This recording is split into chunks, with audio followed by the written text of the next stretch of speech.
ये सामने में देख रहे हो आप, ये गोपी घाट है। गोपी घाट, इस घाट का नाम क्यों पड़ा है कि यहाँ पर भगवान शिव गोपी रूप धारण करके निधिवन रास देखने के लिए गए थे। भगवान शिव जो निधिवन में रास देखने के लिए गए थे, तो वो क्यों गए थे?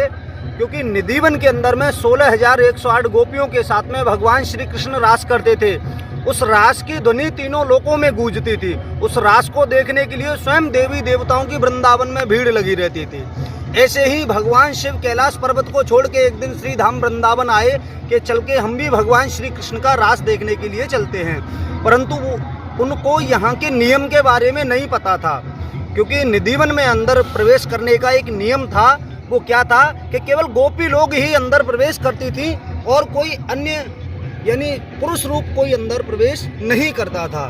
तो भगवान शिव आए और सका और विशाखा निधिवन की पहरेदार थी। तो वो हाथ जोड़ के उनसे कहने लगे कि मैं कैलाशपति हूँ, भगवान श्री कृष्ण का रास देखने के लिए श्री धाम वृंदावन कैलाश पर्वत को छोड़ के आया हूँ।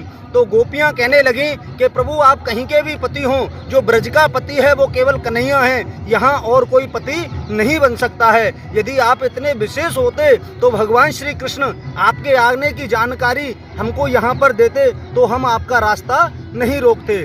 तो यहाँ से भगवान शिव निधिवन से रूट करके श्री धाम वृंदावन यमुना मैया के किनारे पे यमुना मैया से आकर के प्रार्थना करते हैं। कहते हैं कि यमुना महारानी, भगवान श्री कृष्ण को आपने तो स्वयं चरणों को स्पर्श किया है, तो हमको भी कोई ऐसा मार्ग बताओ जिससे आप भगवान श्री कृष्ण की छवि का हमको दर्शन हो जाए। तो यमुना मैया ने बोला कि प्रभु वहाँ पर जाना असंभव है, इसीलिए उन्होंने बोला कि आप तुरंत गोपी रूप धारण करो। तो भगवान शिव ने क्या किया कि तुरंत गोपी रूप धारण कर लिया। और गोपी रूप धारण करके भगवान शिव के सामने 16 श्रृंगार रखे थे। तो श्रृंगारों का कैसे वो सेवन कर रहे थे, अपने शरीर में लगा रहे थे। तो क्या कर रहे थे कि जो आँखों के सुरमा को होठों पे लगा रहे हैं और जो होठों का लाली थी उसको आँखों में लगा रहे हैं। तो यमुना मैया हंस के कहने लगी कि प्रभु आप ऐसे ही यहाँ से अभी ऐसा रुद्र रूप लेके जाओगे तो फिर आपको द्वारपाल रोक देंगी। तो यमुना मैया ने भगवान शिव का 16 श्रृंगार किया, सज धज के एकदम सुंदर गोपी बना दिया। और सुंदर गोपी बनाने के बाद में जब जाके भगवान शिव निधिवन के अंदर में प्रवेश करे थे, तो जब करने लगे तो भगवान शिव देखने लगे कि सारी गोपियाँ थीं और गोपियाँ कोई गा रही है, कोई नाच रही है। तो भगवान शिव क्या करने लगे कि भाई हमको भी इन गोपियों के साथ में जैसे गोपी कर रही है वैसा ही करना चाहिए। अगर हम यहाँ ऐसा नहीं करेंगे तो हमारी चोरी पकड़ी जा सकती है। तो भगवान शिव ने क्या किया कि वो भी नाचने लगे।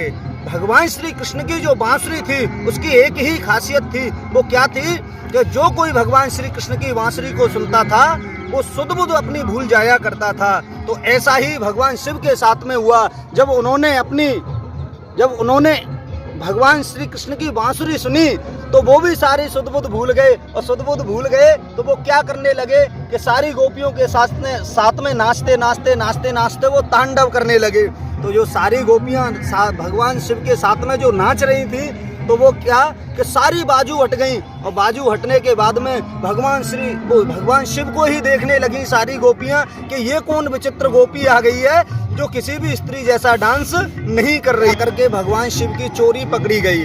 और चोरी पकड़ी गई तो भगवान श्री कृष्ण ने बोला कि प्रभु आपने यहाँ निधिवन में आकर के नियम तोड़ा है, क्योंकि यहाँ पर कोई भी पुरुष अंदर प्रवेश नहीं कर सकता है। मैं आज आपको दंडित करूँगा क्योंकि आपने रूप धारण करके और निधिवन में प्रवेश किया। तो भगवान शिव ने श्री धाम वृंदावन निधिवन में अंदर प्रवेश क्यों किया था?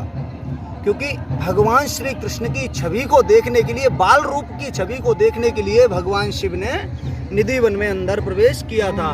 तो भगवान शिव को वहां पर दंडित किया गया।